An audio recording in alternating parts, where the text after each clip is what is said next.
Hi, this is Victor Antonio with another sales training moment. I briefly want to talk about how to close a sale. Now, I've gotten this question via email, and I want to really address it directly to kind of get people to understand why people don't buy and then how to overcome that. Now, I've mentioned before that there's 5 reasons customers won't buy. I call it MOUNT NUT as an acronym. It stands for no money, no time, no need, no urgency, or trust. Let me say that again.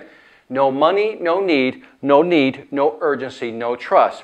Now, when you're talking to a customer, here's a model I want you to have in your head. They're resistant to buying your product. So when you're first talking to them, the resistance is high. They don't want to be sold, right? So there's some resistance there. Our job is to lower the resistance over time, whatever that presentation time is, over time, and somewhere there's this magical line where you cross over that they go, I'll buy. You've convinced me, now's the time to buy. Now let's look at the 5 reasons people don't buy. First one is money. Now, there's a small percentage of people who literally don't have the money to buy, but I believe that they're a small percentage. The majority of people have the money and are willing to spend the money if you can show them the value of what you're offering. So money isn't really an excuse. It really isn't. Some people say they don't have any time. Well, guess what? I don't buy that one either, because if I can show you how to save money, you will make the time to save that money. If I can show you how to make more money, you will take time to learn how to make more money. So, time is not really an issue if you can prove the value. So if money is not the issue, time is not the issue, maybe it's need. Interesting. Some people know they need something. Some people don't.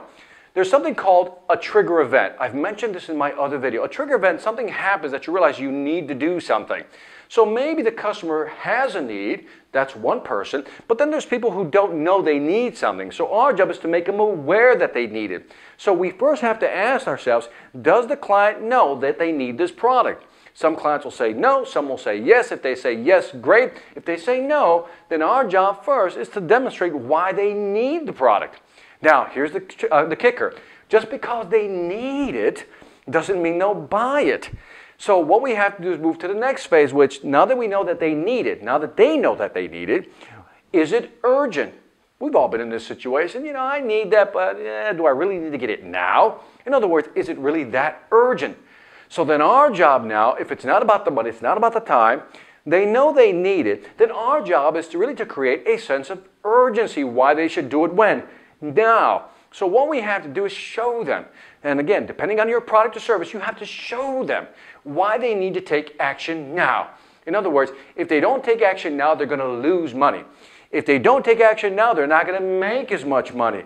If they don't take action now, they're going to miss out on a great opportunity. You have to learn to position it in such a way that the customer feels this sense of urgency. Now again, in the past and in my other videos, I talk about selling the gain and selling the pain. You can sell the gain, which is the features and benefits, but it's always good also to sell the pain of not making a decision.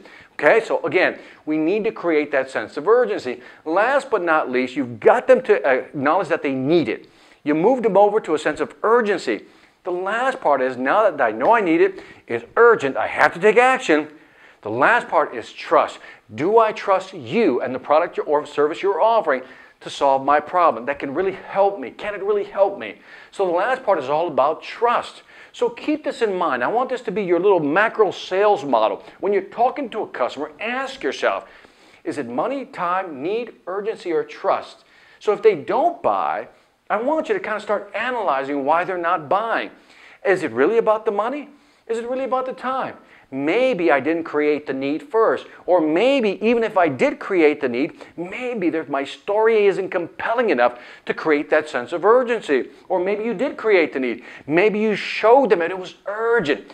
But you know what? They didn't trust you. So then you have to ask yourself, how do I develop more credibility? How do I gain their trust? And as you begin looking at these 5 pieces of your sales presentation, you'll begin to get a better idea of how to position your product and how to walk through these phases, these 5 phases of not buying. And if you do it effectively, if you know how to reduce their resistance by showing them that they need it, showing them that it's urgent, and last but not least, that you're trustworthy, you will hit that famous buy level. This is Victor Antonio with another sales training moment reminding you, sell again hard when you know how.